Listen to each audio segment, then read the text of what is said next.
அகதிகள் முகாமில் பிறந்தவர்கள் குடியுரிமை கோரி விண்ணப்பித்தால் குடியுரிமை சட்டத்திற்கு உட்பட்டு பரிசீலித்து முடிவெடுக்க வேண்டும் என்று உயர்நீதிமன்றம் உத்தரவு பிறப்பித்திருக்கிறது. விவரங்களை தர இணைகிறார் நம்முடைய செய்தியாளர் ஆனந்த்குமார். ஆனந்த்குமார், வணக்கம். இது பற்றிய முழு தகவலை சொல்லலாம். வணக்கம். அகதிகள் முகாமில் பிறந்தவர்களுக்கு குடியுரிமை கோரி விண்ணப்பித்தால் குடியுரிமை சட்டத்திற்கு உட்பட்டு பரிசீலித்து முடிவெடுக்க வேண்டும் என மத்திய அரசுக்கு சென்னை உயர்நீதிமன்றம் உத்தரவிட்டிருக்கிறது.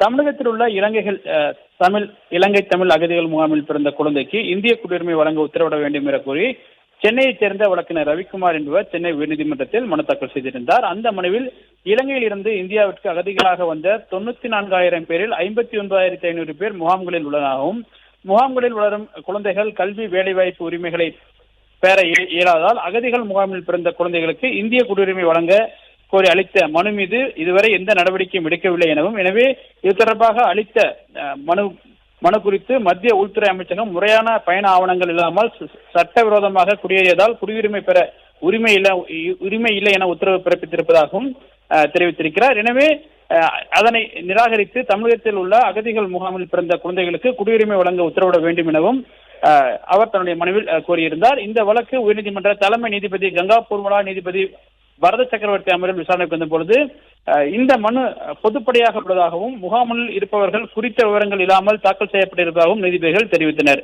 மேலும் குடியுரிமை பெறாததால் பாதிக்கப்பட்டதாக விண்ணப்பித்தால் அதனை குடியுரிமை சட்டத்திற்குட்பட்டு பரிசீலித்து முடிவெடுக்க வேண்டும் எனவும் உத்தரவிட்ட நீதிபதிகள் வழக்கை முடித்து வைத்து உத்தரவிட்டுள்ளனர்.